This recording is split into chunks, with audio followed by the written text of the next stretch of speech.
place. Excellent après-midi sur Fadjet, 16h.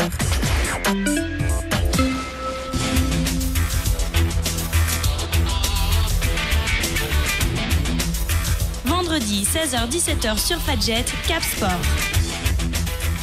Salut à tous, nous sommes le vendredi 21 octobre 2016. On se retrouve cet après-midi dans votre émission de sport préférée en Lorraine, Cap Sport. Aujourd'hui, elle est là, elle a récupéré la totalité de sa voix, elle est en forme. Ingrid, salut. Salut Hakim.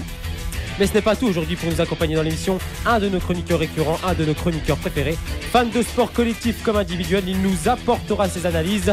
Anthony, salut. Bonjour. Et on passe au sommaire avec toi, Ingrid. Alors au sommaire de cette belle émission, on fera un rapide retour sur le basket et sur le hand. On laissera ensuite une large place au foot et surtout au sixième tour de la Coupe de France qui aura lieu ce week-end. Dans ce cadre, nous aurons les interviews de Seb Denay, l'éternel Pagnotin, de Patrick Ervine, le coach du FC Sarrebourg qui affronte justement Pagny ce week-end, et d'Eric Braun, l'éternel coach lunévillois.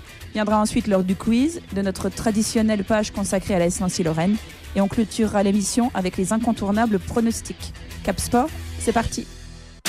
Cap Sport, actu sportive locale. Et on attaque donc le sport local avec le basket, Ingrid. Ouais, et ça y est. Ça y est. Ça y est. Dis-moi, ça y est quoi alors? Ça y est. Le SLUC tient enfin sa première victoire. Et ça fait belle lurette. Hein. C'était dimanche. Belle lurette. Ouais. Expression employée au XVIIe siècle.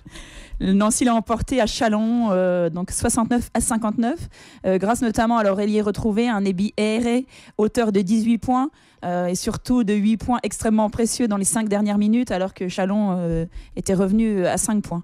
Et grâce aussi, Nancy a enfin retrouvé à une grosse défense. Ah oui, une très grosse défense. Les Nancéens ont laissé Châlons à 35% de réussite, 25% même en première mi-temps, si je ne me trompe pas. Toi, Tony, tu suis aussi régulièrement le SLUC. Oui, d'ailleurs, ils reçoivent Gravelines. J'espère qu'ils vont continuer sur leur lancée et qu'ils vont enfin lancer leur saison et engranger des victoires. Donc demain à 20h, le SLUC reçoit Gravelines, tu l'as dit, tu y seras? Dunkerque, oui, j'y serai, oui. Alors, encore un match important, hein, puisque Gravelines compte une seule victoire, tout comme Nancy, Ingrid. Ouais, si Nancy devait jouer malheureusement la fin du tableau, voilà, Gravelines est un adversaire à battre. En tout cas, le mot à retenir, enfin la phrase à retenir, c'est que ça y est, c'est fait. Ça y est, c'est fait. Le classement avec toi, Ingrid. Alors en tête, on retrouve deux clubs toujours invaincus au bout de 4 matchs. Il s'agit de Monaco et de Nanterre. Ensuite, à Nanterre. Je prononce bien. À la 3e place, on trouve 3 clubs à égalité, donc 75% de victoires. Il s'agit de Paris-Levallois, de Pau-Orthez et d'Antibes. À la 6e place, on trouve Limoges.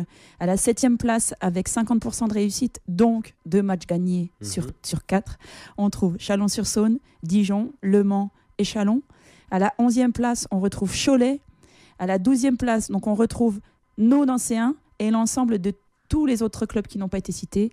Donc hier Toulon, Strasbourg, Nancy, Lyon-Villeurbanne, Gravelines-Dunkerque, Le Portel et Orléans. Tous ces clubs comptant une victoire. J'aime quand tu es neuve pour le classement, Ingrid, comme ça, c'est fluide. On a envie de t'écouter. On rappelle donc les 8 premiers qualifiés pour les playoffs et que les 2 derniers descendent malheureusement en Pro B, mais c'est que le début du championnat. Jusqu'à 17h, c'est Cap Sport sur Fadjet.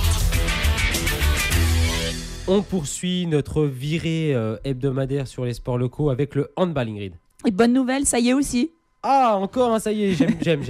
Alors, bonne nouvelle aussi du côté du Grand Nancy Métropole Handball qui s'est facilement imposé vendredi dernier contre Valence, 34-27.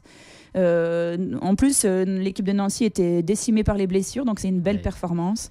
Les Nancéens ont fait la course en tête tout au long du match. Il n'y a pas eu de match, j'y étais d'ailleurs. Oui. Grâce, alors pour ne citer que le gardien Ivezic, auteur encore de Césarée, et puis qui fait un show voilà, qui est assez original comme personnage à voir. Encore de Ducreux, de Soltan ou de Mayayo qui ont été auteurs de chacun de 8 buts. Mais pour ne citer que, parce que toute l'équipe a été au diapason et s'est vraiment imposée très facilement. Ça doit faire plaisir à Stéphane Plantin tout ça. Je crois, oui. On a reçu il y a 2 semaines maintenant et qui était heureux avec nous de partager, enfin heureux si on peut le dire, son début de saison. En tout cas, là, ça y est, c'est fait aussi. On peut faire un point avec toi, Ingrid, sur le classement de ouais, je voulais juste dire qu'il fallait confirmer. Donc ce soir. Je voulais pas que tu le dises en fait. Ah bon, d'accord, tu le diras après. Non, vas-y, dis-le. Donc il va falloir confirmer. Ce soir, Nancy se déplace à Istres. Voilà, encore un des clubs qui peut, avec lequel Nancy peut faire jeu égal. Bien évidemment. Donc en tête, on retrouve Tremblay en France, hein, le gros favori pour cette accession à la première division, donc avec 10 points. Ensuite, on trouve 2 clubs à égalité de points, Chartres, Métropole, Handball et Ponto Combo avec 8 points. À la 4e place, 2 clubs à égalité également, Billières, Handball et Massy-Essonne. À la 6e place, 2 clubs à égalité, Cherbourg et Istres, l'adversaire de Nancy. À la 8e place, on trouve Limoges. À la 9e place, on trouve donc nos Nancéens accompagnés de Caen et du Grand Besançon, d'où Handball. À la 12e place, on trouve Valence et Dijon. Et à la dernière place, sans aucun point, on trouve Saint-Gratien, Sannois, Handball Club. Vendredi 16h-17h sur Fadjet, Cap Sport. Alors j'aime le dire chaque semaine, je le redis et je me répète, on fait un tour d'horizon sur tous les championnats locaux, que ce soit le basket, le hand, et on aime surtout parler des événements à venir, mais on aime faire aussi sur les 5-10 premières minutes de l'émission un bref récapitulatif des résultats, et on poursuit Ingrid avec le football et la CFA2. Alors la semaine dernière, on a eu Gennaro qui voulait y croire. Gennaro comment ? Gennaro Brasigliano, le beau. Ah, le beau, d'accord. Le beau Gennaro, on dit. Donc il voulait y croire, il avait eu un discours positif, il se déplaçait chez le leader Strasbourg, mais l'exploit n'a pas eu lieu, donc le beau Gennaro a pris quand même 3 buts. Malheureusement. Donc Strasbourg s'est imposé 3-1 sur son terrain. Pendant le même temps, Prix-les-Mézières s'imposait 2-1 sur son terrain contre Forbach. Schiltigheim a battu Sarre-Union 3-0. Dans le même temps, Vauban-Strasbourg battait Agno 2-1. Sarreguemines battait la réserve du FC Metz 1-0. Bischheim allait battre Ilzac sur son terrain 2-1, tandis qu'on y reviendra tout à l'heure. Pagny s'est incliné 3-2 contre la réserve nancéenne. Tu as noté aussi quelques informations, Ingrid, concernant ce championnat de CFA2 ? Oui, choses qui t'ont marqué toi particulièrement. Oui, moi, alors, oui. Non, Si. Alors, j'avais noté la victoire d'une courte tête de la réserve nancéenne. Alors, c'est normal que Nancy s'impose. Ils se sont déplacés avec une armada de joueurs professionnels. On y reviendra tout à l'heure avec Sébastien Denet. Oui, donc, on va lui poser la question. Oui, on pouvait voir sur le terrain Tchernic, Marchetti, Robic, Nguessan, Mabella, Puyot, Koulibaly. Et donc, on peut peut-être s'inquiéter que malgré tous ces joueurs pros, Nancy ne se soit imposé que par un petit but d'écart. Ça fait partie des questions que j'aimerais poser à Sébastien Denet. Est-ce que ces joueurs jouent vraiment le jeu lorsqu'ils descendent dans une équipe réserve ? Écoute, si tu en as envie, Hakim, fais-le. Ouais, je vais lui poser la question, j'en suis capable. Alors, à noter aussi un nouveau pénalty raté par Anthony Robic. Ah, malheureux Anthony Robic. J'ai noté aussi, on en a déjà parlé, on va peut-être pas remuer le couteau dans la plaie du pauvre Gennaro. J'avais noté la défaite de Lunéville, le pauvre Gennaro qui a encaissé 3 buts. On pourra peut-être aussi y revenir avec on va poser la coach. question à Eric Braun. Le connaissant, il va me dire que c'est aussi une question de collectif, mais il va défendre ses oreilles. Quand on recrute des gens de ce standing, forcément, on est un petit peu surpris de voir dans les journaux de tels scores. Mais bien évidemment, c'est une question de collectif. C'est une question aussi qu'on posera à Eric Braun, voir si la mayonnaise a vraiment pris au sein de l'effectif de Lunéville, qui est 8e de CFA2, ce qui est quand même honorable. Ingrid. Donc pas de match de championnat pour la CFA2 ce week-end, puisque évidemment, ce qui nous guide tout au long de cette émission, c'est un week-end qui est consacré à la Coupe de France. Donc Pagny se déplace, on y reviendra grandement et largement, au FC Sarrebourg. Et puis ce qui est assez rigolo, c'est que Lunéville se déplace aussi à Sarrebourg. Tu vas pas me faire croire que tu poseras à Sébastien Denet la question de savoir s'ils vont partager le bus. J'espère pas en tout cas. Si, j'oserai. Pour clôturer cette page de CFA2, si tu le veux bien, on récapitule le classement et on passe à autre chose. Alors, 3 clubs en tête de cette CFA2, groupe D, Schiltigheim, Strasbourg et Prix-les-Mézières avec 13 points. À la 4e place, Sarreguemines, 11 points. À la 5e place, 2 clubs à égalité, Bischheim et la réserve de Nancy, 10 points. À la 7e place, Vauban-Strasbourg, 8 points. À la 8e place, Lunéville. On aurait dû dire Lunéville, c'est plus facile. 7 points. Parce que c'est pas forcément les notes en plus. Je voulais faire original, mais j'y arrive pas. Allez, c'est pas grave. À la 9e place, on retrouve la réserve de Metz et Sarre-Union avec 6 points. À la 11e place, Pagny-sur-Moselle et Agno, 5 points. À la 13e place, Ilzac-Modenheim et Forbach, 4 points. Cap Sport, actu sportive locale. On poursuit notre tour et on termine même notre tour d'horizon avec la division d'honneur qu'on suit aussi particulièrement. Il y a eu des matchs le week-end dernier, Ingrid. Est-ce que tu peux nous rappeler les scores ? Alors, tu es capable ? Oui, je le peux. Allez, Champignol s'est malheureusement encore une nouvelle fois imposé sur son terrain contre Sarreguemines sur la plus petite démarche, à savoir 1-0. Metz, APM Metz et Jarville se sont séparés sur un match nul 0-0. Magny, Saint-Avold, match nul également 1-1. Thionville, Bar-le-Duc, match nul également 0-0. Taon, s'est incliné face à Trémery, on y reviendra, sur le score de 4-1. Amnéville, c'est le score de ce week-end, s'est imposé 6-1 à Saint-Dié. Et Épinal et Neuf-Maisons se sont séparés sur un score match nul, un partout dimanche. Tu as noté quelques informations concernant cette division d'honneur, Ingrid. On t'écoute. Ouais, on avait parlé de cet étonnant leader qui est Trémery depuis le début de la... Oui, c'est vrai. Alors Ça ils avaient subi un petit coup d'arrêt le week-end dernier avec un match nul ou une défaite, un match nul je crois.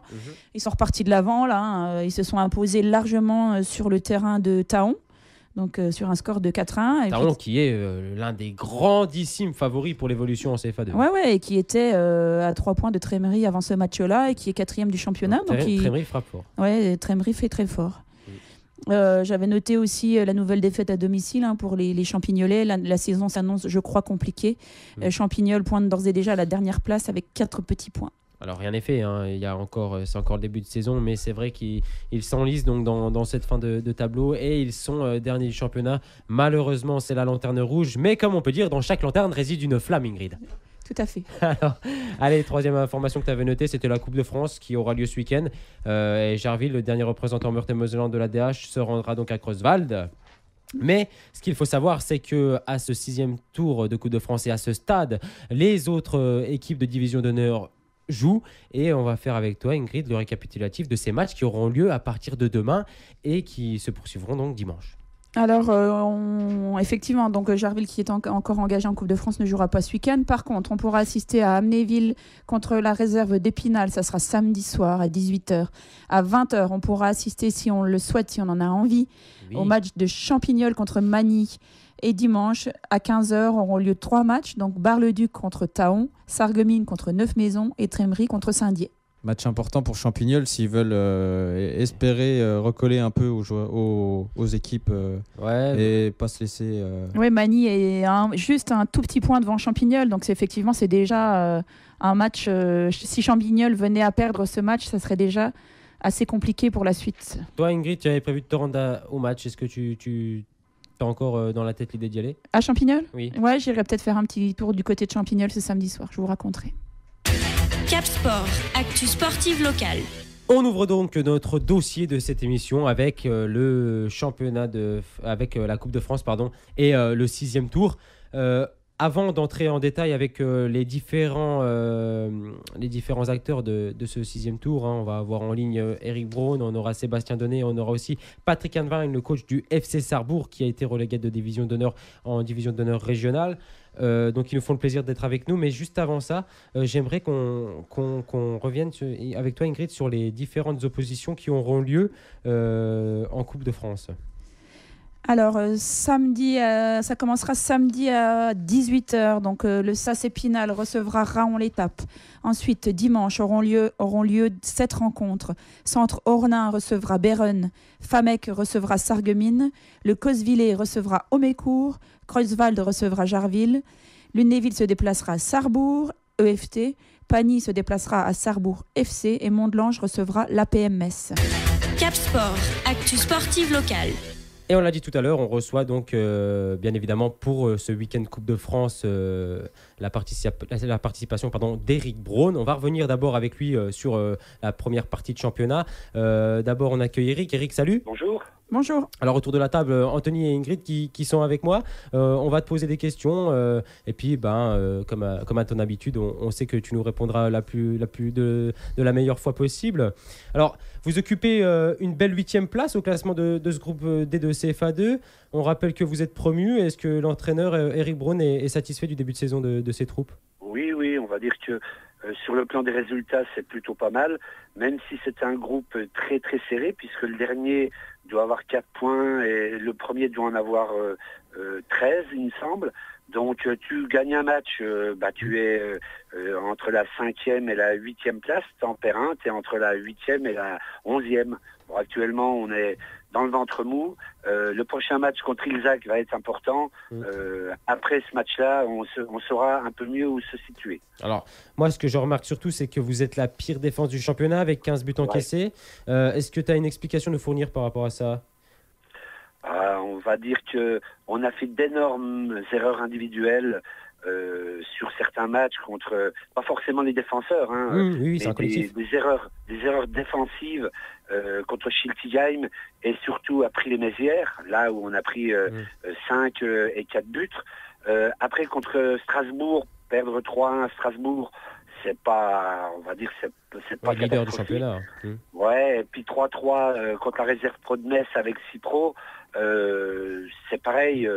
C'est surtout les 5 buts de Schiltigheim et les 4 de Prix-les-Mézières qui sont dus à d'énormes erreurs défensives qu'on est en train tout doucement d'y remédier. Alors pourtant, vous avez recruté des joueurs d'expérience et pas des moindres avec l'arrivée de Gennaro Brasigliano. Est-ce que la mayonnaise a pris quand même dans cet effectif ? Oui. Bon, après, tu me parles de Jenna, t'es footballeur. Tu sais qu'un gardien de but, s'il est fusillé à 5 mètres, que tu joues en Ligue 1 ou en 3e série de district, le résultat est le même. Maintenant, Jenna nous emmène de la sérénité. Il parle beaucoup. C'est très pointu sur tous les coups de pied arrêtés. Non, il nous apporte. La mayonnaise prend. La seule chose, c'est que on a par exemple Almenisso qui était un gros joueur, un joueur qui a connu le CFA, qui a juste repris depuis la semaine dernière avec l'équipe B. Donc voilà, il faut que tout le monde soit là, mais pas d'inquiétude. Alors vous avez par contre la 3e meilleure attaque du championnat, ça a toujours été un point fort du côté de Lunéville. On en a parlé avec Gennaro la semaine dernière, par contre vous venez de perdre, on le sait, un grand artisan de la montée, à savoir Arnold Lembe. Alors est-ce que vous allez pouvoir vous passer de lui ? Toute façon, il va falloir. Ouais, voilà, il va falloir. Il y a 2 solutions, soit on pleure les morts ou on joue avec les vivants. On a choisi de faire avec les joueurs qui sont là, qui ont de grosses qualités, et on joue un peu différemment. Alors après, c'est vrai qu'Arnold était un finisseur, un garçon qui la mettait au fond, mais on jouait surtout pour lui.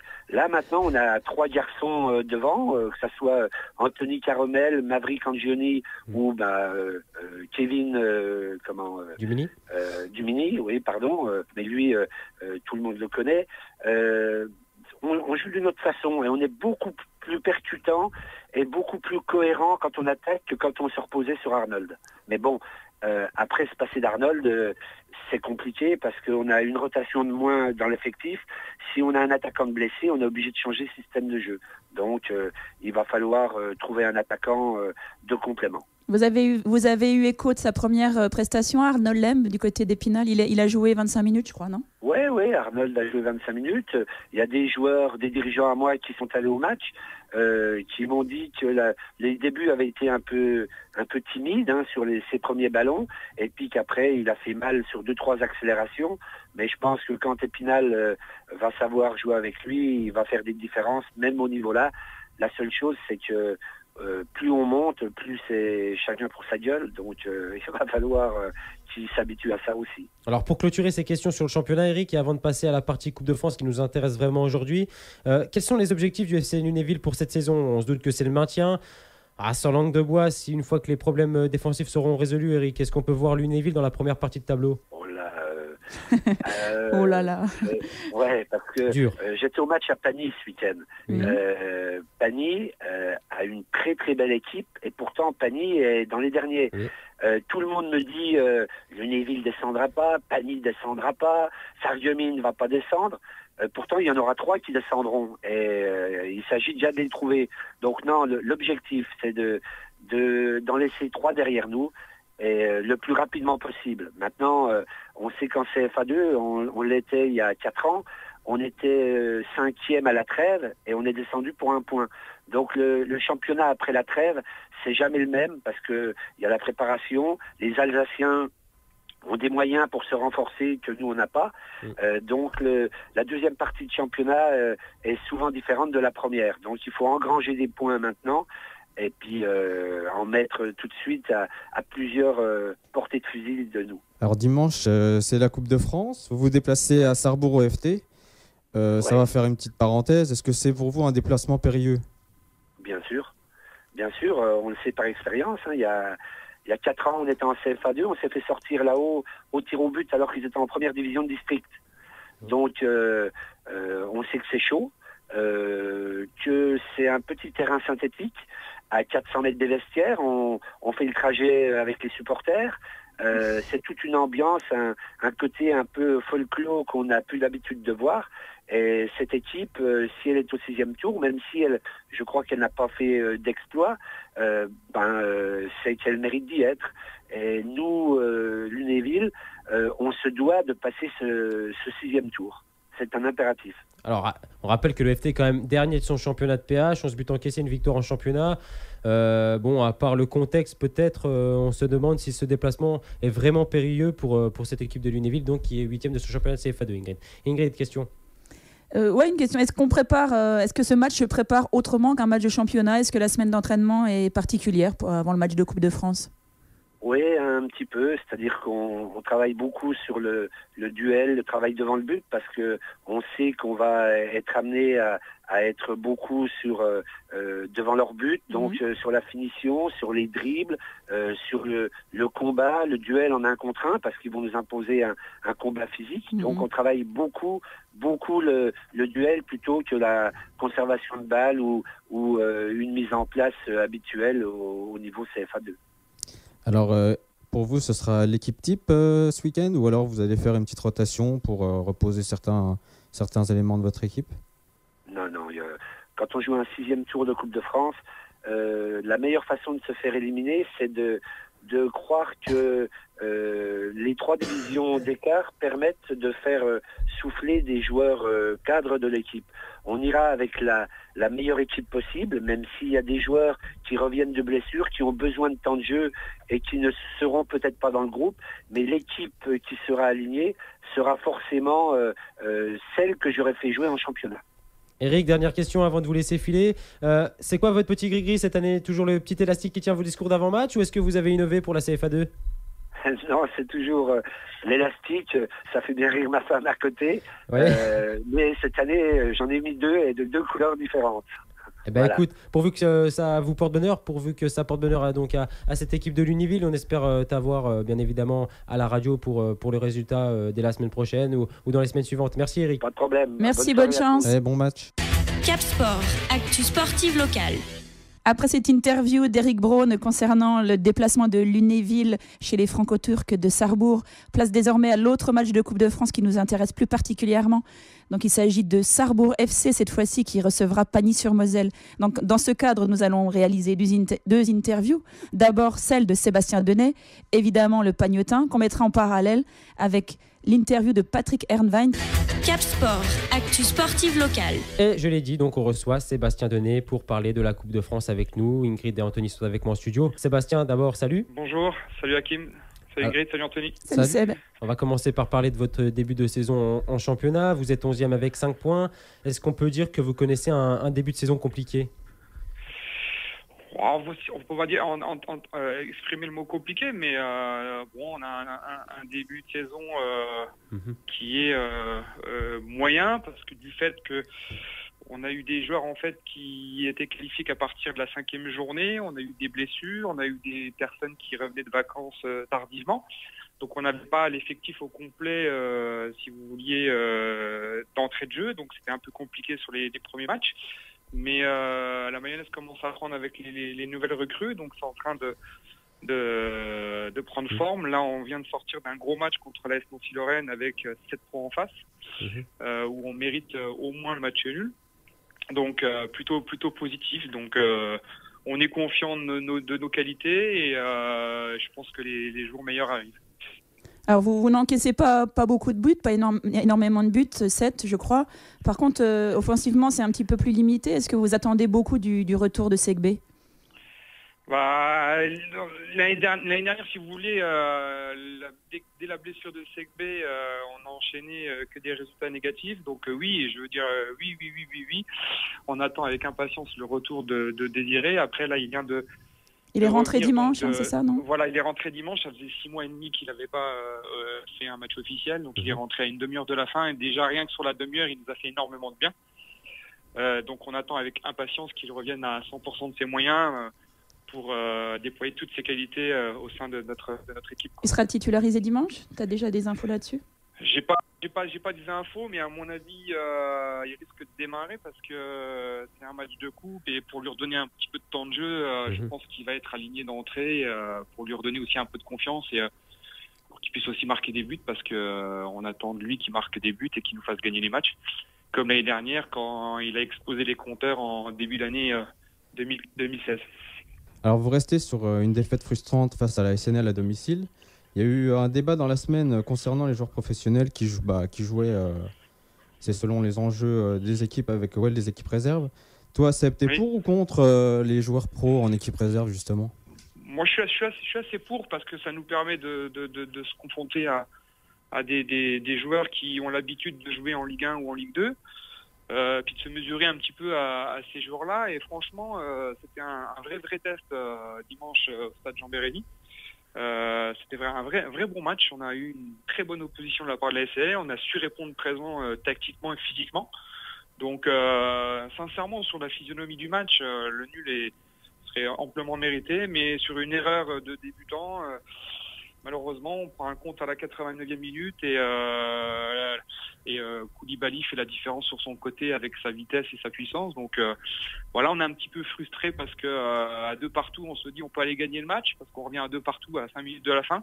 Et au final, c'est Nancy qui l'emporte avec l'expérience. Donc on est un peu déçus. Alors toi, tu exprimes ta frustration de pagnotin, mais si on est nancéen, est-ce que c'est pas un petit peu inquiétant justement ça que vous arriviez à faire jeu égal avec toute une armada de professionnels? Bon, après, ce qu'il faut se dire, je pense que voilà, les pros, ils étaient surtout là pour avoir du temps de jeu et à mon avis, pas se blesser. On voyait que dans l'engagement, ils n'étaient pas à 100% de leurs moyens parce qu'ils rejouent déjà la semaine prochaine. Donc, si ma mémoire est bonne, à Bordeaux. Donc, voilà, ils étaient juste là pour avoir du temps de jeu et avoir du rythme, surtout pour avoir 90 minutes dans les jambes et pour pouvoir répondre et prétendre à une place de titulaire, je pense, samedi prochain. Donc, non, on a vraiment eu une très bonne opposition avec des pros qui étaient vraiment courtois et corrects. Donc vraiment une belle expérience malgré le résultat négatif au niveau comptable. Ça a fait venir des supporters au stade. Oui, il y avait un peu plus de 250 personnes au stade. Les jeunes du club ont pu prendre des photos à la fin avec les pros. C'était vraiment sympa, très accessible. Donc vraiment sympa. Et là, on pourrait leur tirer leur chapeau parce que les pros étaient vraiment accessibles avec les jeunes du club, donc c'était vraiment bien. Alors justement, Seb, toi qui en as joué des matchs comme ça à l'appel, je veux dire, contre des équipes réserves, parce que tu sais qu'aussi dans cette émission, on suit aussi beaucoup l'AS Nancy-Lorraine. 7 pros, tu l'as dit, pas moins de 7 pros face à vous. Pour toi, ces joueurs, quand ils descendent en équipe réserve, ils jouent vraiment le jeu. Tu les sens sur le terrain un peu plus énervés, un peu aigris? Non, on les a sentis très motivés, très motivés au début de la rencontre. Les pros ont pris ça en main avec les jeunes. Il y avait plus en fait des pros à tendance offensive que défensive. Il y avait quatre jeunes derrière et le milieu de terrain était composé exclusivement de pros avec Mabella devant. Donc non, les mais c'est important. Ils étaient motivés que ça. Ils étaient très contents d'avoir gagné à la fin.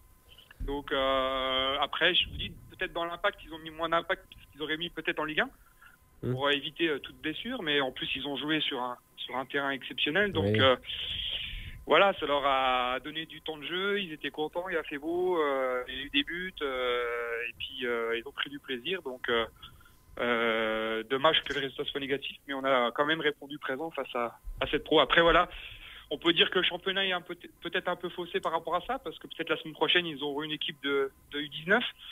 Oui, c'est ça. Voilà, c'est comme ça. Il faut repartir de l'avant, travailler et puis reprendre des points dans 15 jours avec un match extrêmement important à Bischheim en Alsace qui lutte avec nous pour pas descendre, quoi. Alors justement, c'est bon, on te reçoit aussi aujourd'hui, surtout on aime bien parler surtout de ce qui va arriver. Ce week-end, c'est un match de Coupe de France. C'est pour ça qu'on te reçoit justement. Ingrid avait une question à te poser par rapport à ça. Alors, en ce qui concerne la Coupe de France, donc vous allez à Sarrebourg, deuxième de championnat de DHR. Ça sent un peu le match piège, qui vient de descendre de DH. Ça sent un peu le match piège, non? T'as tout résumé, Ingrid. Voilà, on s'est déjà bien renseigné sur eux. Ils ont 5 matchs officiels, 4 victoires, 1 nul, meilleure défense, meilleure attaque. Donc on s'attend à un match compliqué. Mais voilà, la Hispanie voudrait être pour une troisième fois consécutive au tirage à Paris. Donc on va tout faire pour aller gagner là-haut et remporter ce match. Parce que la Coupe de France à Pagny, on y a pris goût. Ça fait 2 ans de suite qu'on fait un 32e. Donc, dicton dit jamais 203. Donc, on veut contredire ce dicton et aller en 32e cette année. Il nous reste plus que 3 matchs à gagner. Et en plus de ça, je vous donne une petite info en avant-première. Allez. Si on réussit à se qualifier à Sarrebourg, la Fédération française de football nous a demandé si on était OK pour pouvoir être éligible à un tirage en Outre-mer. Ah, Donc, c'est vraiment quelque chose d'intéressant. Ça pourrait être sympa. Donc voilà, on va déjà se concentrer sur le match de samedi parce que ça va être extrêmement compliqué. Et tout faire pour gagner et aller au 7e tour et aller au tirage à Paris. Alors pour info, on aura le coach Patrick Hervine de Sarrebourg juste après toi. Donc si tu vas avoir peut-être quelques infos, il faudra rester à l'écoute. Ouais. Alors avec plaisir. Justement, tu l'as dit, il ne faut pas non plus avoir un excès de confiance. C'est tout ça. On va dire que vous avez peut-être une grande autoroute devant vous, mais il va falloir passer par ce match de Sarrebourg. Comment est-ce que vous vous êtes préparé cette semaine? Comment est-ce qu'on prépare un match de Coupe de France face à une équipe de division en dessous de votre championnat? On s'est très bien préparé à l'entraînement. 95% de l'effectif s'entraîne. On s'entraîne 3 fois comme d'habitude, lundi, mercredi et ce soir. Voilà, la veille de match, on est confiant de nos qualités, tout en respectant cette équipe de Sarrebourg qui est invaincue cette année. Donc voilà, on sait où on veut aller encore une fois. On veut, quand on y a goûté 2 fois au 32e du final et se confronter au monde professionnel, on a envie chaque année d'y retourner. Non seulement aussi, faut en parler, la Coupe de France, ça apporte une aide importante pour le club en termes de finances, et puis en termes d'image aussi. Donc voilà, on a envie une 3e fois consécutive d'aller en 32e. Donc ça passe par l'obstacle de Sarrebourg et on sait que ça va être extrêmement difficile. Une victoire 1-0 à la 89e, je signe des 2 mains et des 2 pieds. Eh ben écoute, c'est tout le mal qu'on te souhaite en tout cas. Voilà. Non. On est conscient, on est vraiment conscient, on respecte vraiment cet adversaire qui est invaincu. On est conscient que ça va être difficile face à un adversaire de qualité. Donc voilà, on mettra tout en œuvre et on respectera cet adversaire jusqu'à la 95e, voire la 120e samedi soir. Pour l'anecdote, la semaine dernière, on avait suggéré que vous fassiez un bus commun avec les Lunévillois. Vous y avez pensé, vous, du côté de Pagny? Parce qu'ils vont aussi à Sarrebourg. Pas du tout. Pas du tout. C'est étonnant. Pas du tout. C'est étonnant. Étonnant. J'avais une autre question. Moi, on sait que Pagny, le club de village auquel tu joues à partir maintenant depuis un petit moment, toi qui fais aussi vraiment partie de la vie du club, est-ce qu'il y a quelque chose, une festivité particulière de prévue pour ce match-là? Est-ce que vous organisez un déplacement en bus? Est-ce qu'il y a des choses comme ça à savoir pour ceux qui voudraient par exemple y participer? De ce que j'ai pu entendre cette semaine à l'entraînement, ils organiseraient un voyage en bus. C'est samedi, donc le départ en début d'après-midi au stade Jean-Bérény. Et apparemment, les 2 clubs seraient entendus pour un tarif accessible. Donc, et les licenciés en fait de chaque club pourront rentrer gratuitement avec leur carte d'identité et leur licence. Donc voilà, ça va être la fête. Il va y avoir du monde au stade. En espérant que l'Espagne soit dans le tirage au 7e tour. Voilà. Eh ben écoute, c'est tout ce qu'on te souhaite, Seb, à toi et toute ton équipe. Et puis bien évidemment, on essaiera de vous suivre encore jusqu'à pourquoi pas ce petit tour dans les îles, ce qui pourrait être aussi une bonne aventure pour nous, Ingrid. On peut même les accompagner pour couvrir l'événement. On peut toujours demander. On va essayer. Avec plaisir. Déjà, il y a l'obstacle à passer de Sarrebourg et après on verra. Ça marche. Eh ben écoute, merci Seb, à plus. Bonne chance pour dimanche. Salut. Ciao. Bon match. Merci, au revoir. Cap Sport, actu sportive locale. Allez, le match est déjà commencé puisqu'on vient d'avoir le Pagnotin Sébastien Denet, place désormais à Sarrebourg l'adversaire. On va recevoir tout de suite Patrick Hervine, le coach du FC Sarrebourg. Cap Sport, actu sportive locale. On l'a dit, Ingrid, on reçoit aujourd'hui avec plaisir Patrick Hervine, l'entraîneur du FC Sarrebourg. Patrick, bonjour. Bonjour. Alors Patrick, que vous ne soyez pas surpris, Ingrid et Anthony sont avec moi autour de la table. On va un peu vous bombarder de questions. Je vous rassure tout de suite, il n'y a pas de questions pièges. Patrick, vous réalisez un beau début de championnat. On rappelle qu'après une descente de DH la saison passée, c'est jamais évident.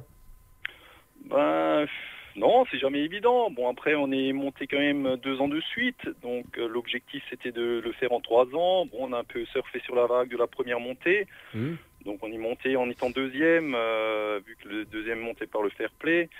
Donc effectivement, on en a profité et on savait très bien que la tâche allait être difficile pour se maintenir en DH, sachant qu'on avait intégré pas mal de 17 ans, qu'on avait un effectif relativement réduit, dû aussi au fait qu'on ait appris la montée assez tard. Donc pour recruter, c'était un peu difficile. Mais bon, après, je pense que les jeunes qu'on a intégrés ont beaucoup appris. On a quand même un groupe, on va dire, très, très solidaire, parce que je pense que dans ces moments-là, c'est quand même difficile.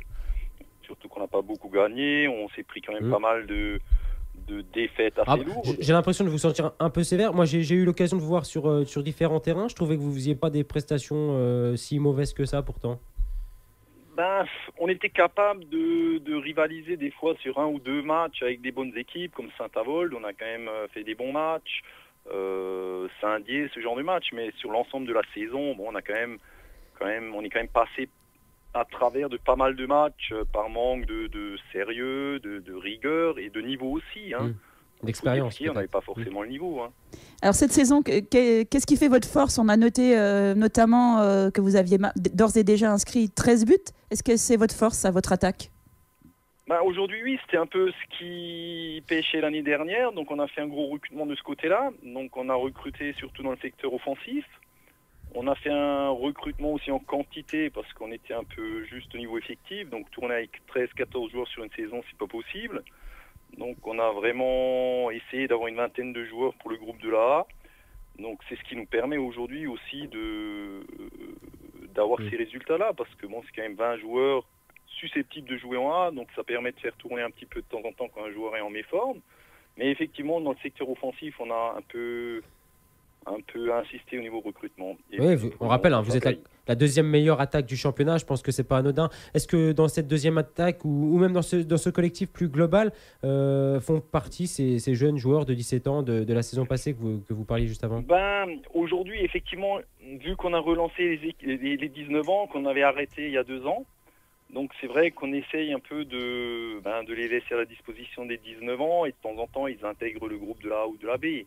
Mais en tout état de cause, ils s'entraînent toujours avec le groupe de la A. Donc les meilleurs, les 3-4 meilleurs qui faisaient partie du groupe l'année dernière. Mais c'est vrai qu'aujourd'hui, ils jouent un peu moins avec la A. Alors vous êtes toujours invaincu en championnat. C'est quoi la recette?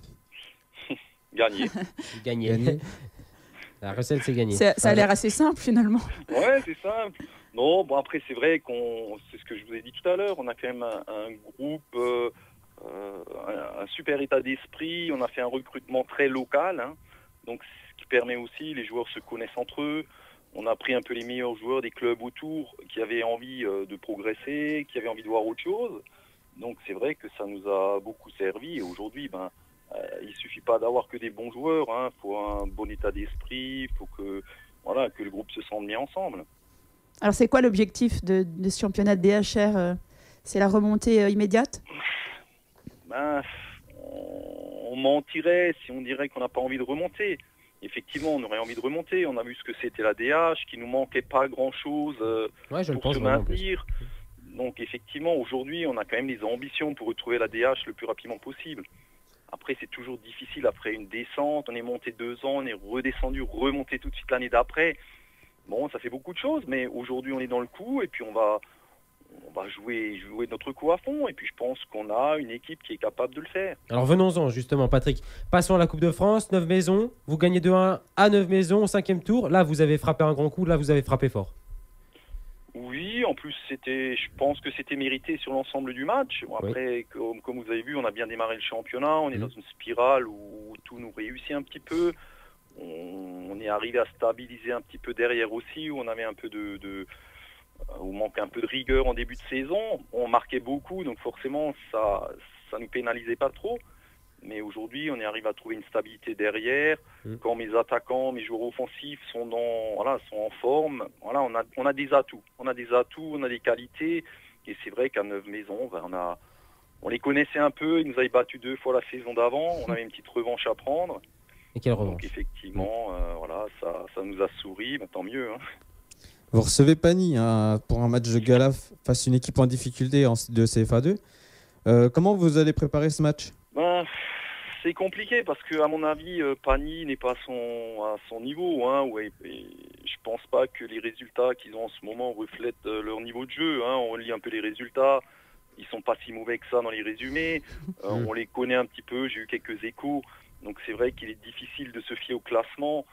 Ils jouent quand même en CFA2, c'est un groupe difficile. Après, effectivement, pour nous, préparer un match contre une CFA2, c'est toujours un peu délicat. Après, je vais pas changer énormément de choses. Mais sur quoi est-ce que vous avez insisté à l'entraînement justement cette semaine? Est-ce que c'était plus offensif? Est-ce que vous allez jouer en bloc, resserré? Ou est-ce que vous allez tout tenter, aller vers l'avant? C'est ça qu'on aimerait savoir en fait. Aujourd'hui, bien sûr qu'on va être méfiant. On va essayer d'être bien en place, mais on va pas non plus hésiter à jouer. Je pense que la meilleure défense, c'est l'attaque. Oui. Si on arrive à jouer avec nos qualités dans le secteur offensif, forcément on pourra leur créer des problèmes. Donc ils seront peut-être un peu plus méfiants. Si on fait que défendre, je pense qu'on prendra le bouillon. Donc le but, c'est pas de se mettre derrière à attendre que ça se passe et en espérant faire un match nul. Si de toute façon on doit passer, si on doit créer un exploit, je pense que ça passera aussi par du jeu. On sera obligé de rivaliser, d'élever notre niveau de jeu. Et je pense que sur un match, on est peut-être capable de le faire. Mais toujours est-il que on va quand même pas y aller la fleur au fusil en se disant tous à l'attaque. Non, on va bien défendre et on va essayer déjà qu'on a le ballon de jouer. Est-ce que vous êtes allé superviser l'adversaire? Alors, Sébastien Denet nous a dit qu'a priori, Désiré Segbé devrait être titularisé contre vous dimanche pour lui redonner un petit peu de temps de jeu. Est-ce que vous êtes allé superviser l'adversaire dimanche dernier contre Nancy, par exemple? Non, parce qu'on a les matchs aussi, nous. Il n'y avait pas des émissaires? J'ai envoyé personne. Non, après on a des échos un petit peu. Je connais pas mal d'entraîneurs de CFA2. Je suis de Sarre-Union, donc Sarre-Union est dans le même groupe. Ils ont des infos par d'autres entraîneurs. Donc effectivement, j'en ai eu un petit peu. Mais après, je pense pas. Pour moi, le souci, c'est notre équipe. C'est que mon équipe soit compétitive, qu'elle soit en forme, qu'elle respecte les consignes. Après, aujourd'hui, on n'est pas favori. Donc, je me focalise plutôt sur notre jeu que sur le jeu de l'adversaire. Alors, est-ce qu'il y a des petites festivités prévues au stade pour ce match? Encore une fois, Sébastien Denet nous a dit que les supporters pagnotins allaient se déplacer en nombre. Il y a notamment un bus qui est prévu de supporters, je crois. Est-ce que de votre côté, il y a des choses un petit peu particulières de prévues au stade? Oui, bien sûr. On a demandé à tous nos éducateurs de jeunes déjà de faire venir tous les jeunes du club, de faire passer le message un peu autour d'eux, les parents, les amis, pour justement faire venir un peu de monde. Donc on espère effectivement avoir un peu de monde quand même. Écoute, en tout cas, merci Patrick Alvin d'avoir été avec nous, d'avoir répondu à notre invitation pour Cap Sport. Tout le plaisir est pour moi. On vous souhaite bien évidemment de vous qualifier, de vous retrouver très rapidement dans cette émission et bon match à vous. Ouais, c'est gentil. Bonne chance. Merci Patrick. Au revoir. Au revoir. Jusqu'à 17h, c'est Cap Sport sur Fadjet. Ingrid, est-ce que tu peux nous orienter sur cette petite musique? Tu sais qu'on a l'habitude. C'est le quiz. C'est l'heure du quiz. On a l'habitude de faire un petit quiz dans cette émission. Alors aujourd'hui, autour de la table pour m'accompagner, Ingrid, Laurent qui est toujours là, Anthony qui est là aussi, et on a par téléphone Arnaud qui a voulu me remettre son titre en jeu de la semaine dernière. Arnaud, salut. Bonsoir à tous. Il a eu de la chance une semaine, il n'aura pas de la chance deux fois de suite, non, je crois pas. Est-ce que tu entends comme elle est médisante, Arnaud? Oui, pas sûr, on va voir ça. Mets-toi bien à l'écart. J'espère que tu t'es bien renseigné sur l'actualité sportive de cette semaine. Face à toi, des redoutables adversaires. Oui, je pense, mais t'es prêt? Je pense que je vais gérer. T'es prêt à tout. Première question. On y va. On cherche un chiffre. Alors, qu'Antalya Sport traîne à la 18e place et dernière place du championnat turc et vient de perdre son entraîneur, Samuel Eto'o, lui, continue de croire à un redressement. La star camerounaise de l'équipe a répondu à un fan inquiet après l'une de son équipe contre Rizespor lundi. Il a assuré que son équipe allait finir dans le top 10 en fin de saison. Et si sa prédiction ne se réalise pas, l'ancien joueur du FC Barcelone s'est engagé à offrir une grosse somme d'argent à ce fan qui était en face de lui. Combien d'euros s'engage-t-il à offrir si Antalya Sport finit pas dans les 10 premiers, messieurs, dames? C'était la question la plus longue de l'histoire. Ouais, j'avoue. Tout ça pour critiquer. Qui est-ce qui parle en premier? Toi, honneur aux dames. 1 million d'euros. 1 million d'euros. Anthony. 100 000 euros. Arnaud. Oh, oui, 100 000 euros. 100 000 euros. Il me semble avoir vu ça. Eh ben, sachez, messieurs, dames, que vous êtes tous les deux à avoir le score exact. Arnaud et Anthony, donc qui se sont bien renseignés sur l'actualité. Je suis généreuse, moi, c'est comme c'est ça. 100 000 euros. Un point pour Anthony, un point pour Arnaud. Ingrid, tu as combien toi? Zéro. Zéro sur la dur en première. ce moment, Ingrid, c'est pour ça. Elle travaille dur. Non, mais moi, je suis généreux, c'est ce qui fait la différence entre les garçons et moi. Tu vois, j'ai offert 1 On est million. toujours moi. plus généreux quand l'argent sort pas de notre porte-monnaie. Non, puisque finalement Ingrid a ce prix-là. Alors on a beau être le plus fervent supporter, on sait que tu es la plus fervente des supportrices de l'AS Je Nancy-Lorraine. crois, oui. Est-ce que, on va dire, si là on te propose 100 000 euros ou le maintien de la SNL, tu choisis quoi? Ah, alors Non, mais, Ah, c'est dur, mais hein. je vais changer de sujet, mais tu sais. Non, je change pas de sujet, c'est moi la réponse qui m'intéresse. Le maintien de l'AS Nancy-Lorraine. Non, mais Non. c'est faux, évidemment, je prends 100 000 euros. Alors voilà, c'est ce que je voulais savoir, t'as pas besoin de parler. Deuxième question, Quoique, je suis même pas sûre. tu vois? C'est une tarée. Sachez, chers auditeurs, Non, que mais j'ai Ingrid toujours. passe la Non, mais je SNL vais pas devant raconter toi. ma vie là maintenant. Bon, bref, Non. allez, allons-y. On n'a pas le enchaînons. temps pour que tu racontes ta vie. Non. Arnaud est très occupé. À 73 ans, on cherche pareil, un chiffre. Il avait Ah, j'aime pas les terminé le chiffres. marathon de Toronto en moins de 3 heures. Aujourd'hui, on a C'est pour Anthony. Anthony, ça. C'est une question qui court. Oui. Ouais, Arnaud le sait. C'est un passionné de course à pied. Ce dimanche, Ed Whitlock a fait encore plus fort en passant sous la barre des 4 heures à l'âge de à quel âge? À 85 ans. Anthony En 3h56. Elle est jolie. La question Mais il était a pour lui, bossé là. à mort. Comment t'as fait toi, bordel? T'as été sur mes sites pour chercher mes questions? Comment ça se Non, je suis l'actu et voilà. Ah voilà, non, tout simplement. 2 points pour Anthony, 0 point pour Ingrid, 1 point pour Arnaud. Qu'est-ce En fait, qu'il y a, Arnaud? T'as Et quelque j'ai chose à pas dire, je te donné de sens. réponse. Tu pestes. Bah, moi non plus, en fait, je suis juste contente parce que quand t'as dit 73 ans, t'as dit elle est pour toi cette question et j'ai cru que ça allait être pour ma pomme. Non, non. Et en fait, c'était pour pour Tony. Toi, Toi, tu cours pas. Mais non, c'était les Est-ce que t'as une paire de 73. basket chez Je toi? pensais que ça allait être la vanne sur les 73 ans et je t'attendais au tournant. Non, je me serais pas permis. Encore quelques années, Ingrid. Oui, mais merci. 2-3 ans. Alors, troisième question. On bascule. Vous savez, comme j'aime le faire en ce moment dans les quiz, si vous suivez régulièrement cette émission, on passe aux questions qui concernent l'AS Nancy-Lorraine et plus précisément le match qui va qui concerne l'AS Nancy-Lorraine, puisque juste après on va Bordeaux. on va Encore offrir une question un à point. rallonge, alors. non, attends, j'ai encore pas posé la question. C'est une question donc qui concerne ce match à partir donc de ce week-end. L'AS Nancy-Lorraine se déplacera à Bordeaux. Depuis 1932, est-ce que l'un d'entre vous est capable de me dire sur les confrontations entre Bordeaux et l'AS Nancy-Lorraine le nombre de victoires de l'AS Nancy-Lorraine? 13. Anthony, Ouais, je dirais, 28 confrontations. 28. Anthony, combien de victoires pour l'AS Nancy-Lorraine? je dirais 12 victoires. Ingrid. J'avais dit 13 avant. Arnaud? La question, c'est à Bordeaux. Non, c'est en Contre confrontation Bordeaux, ouais. complète. À Bordeaux et contre Bordeaux, 28 confrontations. Arnaud, combien de victoires pour l'AS Nancy-Lorraine? 8. C'est toi qui t'en rapproches le plus, puisque Anthony a dit 12 et puis Ingrid a dit n'importe quoi comme d'habitude. Donc, tu t'imposes, puisque c'est 3 victoires pour l'AS Nancy-Lorraine Non. seulement. 3 victoires. Oui. Sur 28 oppositions 3 victoires sur 28 oppositions, ça fait pas beaucoup. On risque, non. on risque de prendre cher. Un peu Autre... comme le nombre de victoires d'Ingrid au quiz. C'est un peu ça, ouais, exactement. Arnaud, Anthony, Ingrid, est-ce que vous seriez capable de me dire le nombre de buts marqués, par contre, par les Girondins de Bordeaux lors de ces confrontations? Combien de buts en 28 confrontations? Anthony? Alors à chaque fois, c'est des gros scores quand Ouais, même. c'est des matchs à but. Hein. Il y a au moins, allez, je dirais 48 buts. Arnaud, qui est avec nous par téléphone. 64. 64. Ingrid? 40. 40. T'avais dit combien, Anthony? 48. Je crois que c'est Anthony, encore une fois, qui marque les points avec C'était 50, moi avant. 55 buts pour Bordeaux. 55 C'est buts, ça. Arnaud. Non, t'es loin. Mais non, mais avant, c'était Arnaud, effectivement. Ça fait 3 points pour Anthony et 2 points pour Oui, Arnaud. c'est ce que j'ai dit. Merci, Ingrid. Et pas de points pour moi. Non, bah oui. Bah oui, Ouais, pas de t'es point pour toi. Ça aurait été malheureux. Mais j'aime pas les chiffres. Tu fais exprès de mettre des chiffres pour me faire Bah perdre. ouais, j'aime bien te faire chier, moi. Moi, je réponds plus. 5e question. Si c'est des chiffres, je réponds. Elle est très facile. Très facile.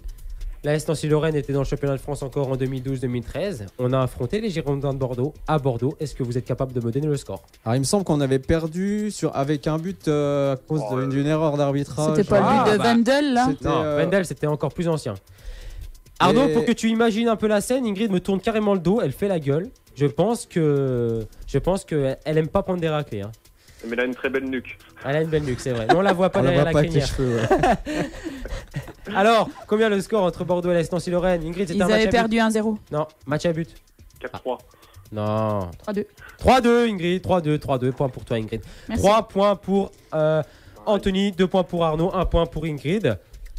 Dernière question. 3 points pour Arnaud, je le disais. Non, 3 points pour Anthony, Oui. 2 points pour Arnaud, 1 point pour Ingrid. La question là compte double. Est-ce que vous êtes capable de me donner... Alors là, on fait vraiment attention à votre regard sur la AS Nancy-Lorraine.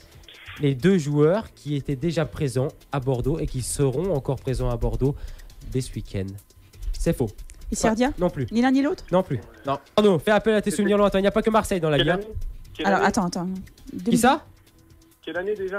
2012-2013. Allez, faites un petit effort, chers auditeurs, vous qui êtes en train de chercher également. Sachez que les 2 joueurs sont alignés, seront alignés. Enfin, il y en a un, c'est sûr, il sera aligné. L'autre, on a toujours un petit doute. Il est fait Geoffrey Cufo? Non, c'est pas Cufo. C'est aussi un défenseur. Muratori, Ingrid. J'égalise Arnaud. Et si je trouve le Ingrid est en train d'égaliser face à Arnaud. Qui est capable de trouver le deuxième joueur? C'est un joueur Ndia Sembe? Non, peu utilisé depuis le début de saison. C'était Grégorini à l'époque dans les buts. Peu utilisé depuis le début de saison, mais qui fait toujours partie de l'effectif. Un joueur offensif. Koulibaly, Ingrid. Bien. Et bim, Ingrid repasse devant toi. Arnaud égalise face à Anthony. Oh, je sors.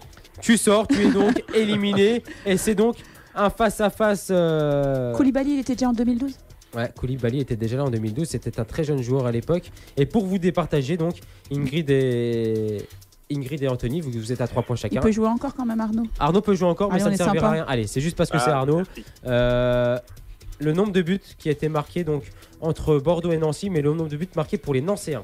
Je rappelle que c'était 55 pour les Bordelais. Combien de buts marqués pour les Nancéens? Anthony? 33 buts.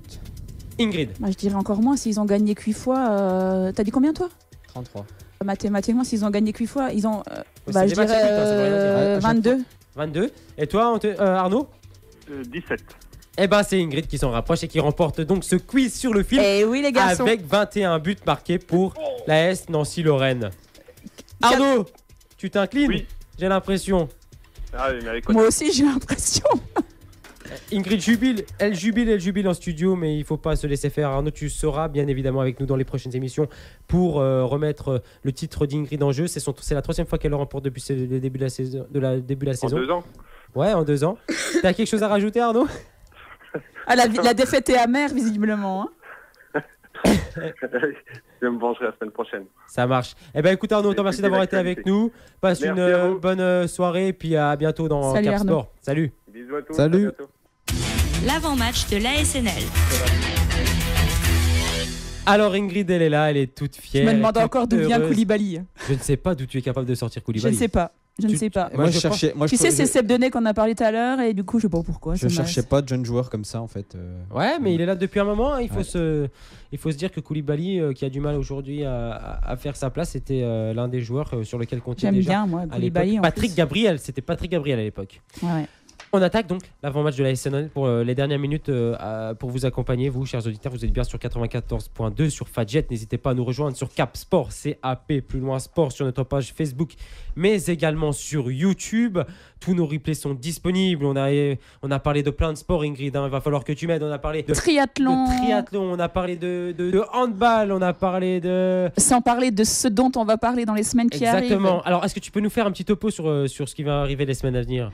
Innover, ouais, n'est-ce pas, on va innover, mais bien évidemment, le but de cette émission, on l'a dit, c'est de mettre en valeur aussi des sports qui sont un petit peu moins sollicités par les médias. Tous les sports, si vous faites de la pétanque, si vous faites de la pêche à la truite, tout ce que vous voulez, on s'en fout. Venez nous en parler sur notre page Facebook, on met tous ces sports en valeur. Mais pas pêche à la truite. Pas pêche à la truite. Bon, écoute. Tu t'en occuperas. Ouais, je m'en occuperai. On est donc dans l'avant-match de la S Nancy-Lorraine. Tony, Ingrid, je vous avais demandé de faire des petites fiches, tout simple, des petits notes. Je vous ai demandé de faire concernant des cet avant-match. Tony m'a dit tout à l'heure en antenne que c'était un match où on avait l'habitude de se faire entre guillemets entubé par l'arbitre. C'est toujours des matchs à but, mais des gros guillemets alors. Compliqué. Tony, je te laisse la parole. Ouais, non, bah là, il y a la Golden Goal. Je me souviens d'un match où le ballon était rentré et on ne nous avait pas accordé le but. Et justement. Ouais. Je me rappelle, je crois que c'était Wendell qui était sur cette action. Voilà, on a tous des souvenirs douloureux sur Bordeaux. Moi, et c'est à chaque fois contre Bordeaux, c'est quand même. C'est bizarre. Ouais. Il y a eu un épisode Gourcuff aussi une année. Pourtant, Dieu sait que j'ai dans mon cœur, mais.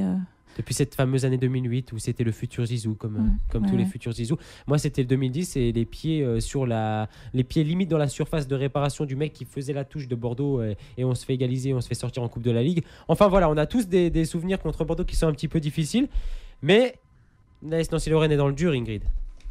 Ouais, la SNL est dans le dur. Tu disais, tu parlais de Patrick Gabriel tout à l'heure, donc je crois que le bilan n'a pas été aussi négatif que depuis cette année-là.